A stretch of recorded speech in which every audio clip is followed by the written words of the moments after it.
Hey, good morning, Faith Family. It's Wednesday. I pray your week is going really well. Before we get into our text, I just want to continue to encourage you. Think about those people in the four areas that we discussed Sunday. I challenged you to think of someone, an unbeliever, in where you work, where you play, where you live, and where you learn. And just be in prayer for them that God would open up a door of opportunity for you to speak truth into their heart. And I promise that's a prayer our Lord is very much ready and willing to answer. And so continue to be faithful in doing that. And I feel confident that the opportunity will eventually come for you to share the gospel with that person.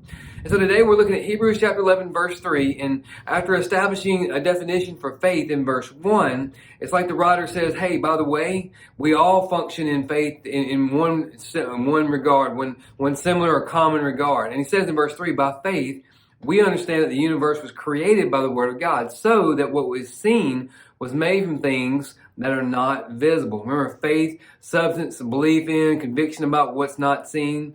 And so here he's referencing creation, which is fascinating because in our modern context, with science making all the advancements, with technology making all the advancements, that is typically the one argument that inhibits people or prevents people from being willing to accept the Bible, being willing to accept Christianity, all the different tenets of our faith, because of this one thing, creation. Well, let's look at what he's not saying here. He says, we understand.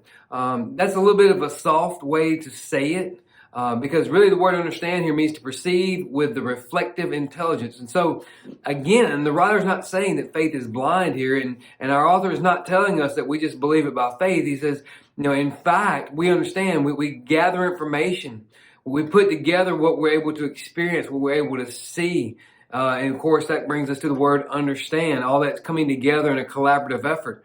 But it's not a blind faith per se. It's a belief that what we can see, what we can examine, what we can understand leads us to believe that God created everything from nothing. There's a single origin of the universe, which, fascinating enough, science, the more it goes into and the idea of nature, laws and things that govern nature, they're beginning to discover that it's more and more pushing toward a singular event. And so, whereas many scientists want to use creation to disprove Christianity, what we're discovering is that science is actually bringing more affirmation to our doctrinal position on creation, which is that what is seen was made from things that are not visible. The technical term for that is ex nihilo, from nothing. And that's where the word created is important. Now, if you have the student edition, our writer in there asks a great question regarding the whole idea of creation. How would you describe the origin and purpose of creation? Because that's the thing.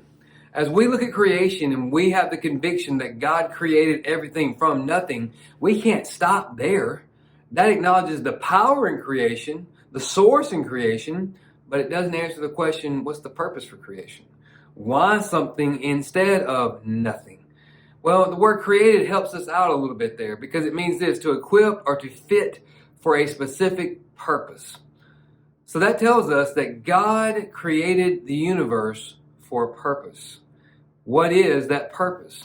Fortunately, Romans chapter 1 helps us out with that, verses 19 through 20. Since what can be known about God is evident among them, because God has shown it to them. For his invisible attributes, that is, his eternal power, his divine nature, have been clearly seen since the creation of the world, being understood through what he has made. As a result, people are without excuse. God created to reveal himself to this new creation that he called man, his image bearer. He did it for his own glory. He did it to bring glory to himself. And through creation, we can know God. We can know his power. We can know his attributes. The fact that he is an intentioned God. He's a purpose God. He's not a God of chaos. So many creation theories revolve around chaos. I love what I heard one writer say one time. Show me any example where a tornado went through a junkyard and produced a 747. It's just not going to happen.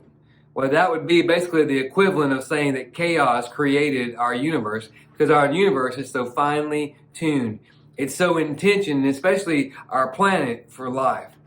And so as you think about that today, let that launch you into a mode of celebration.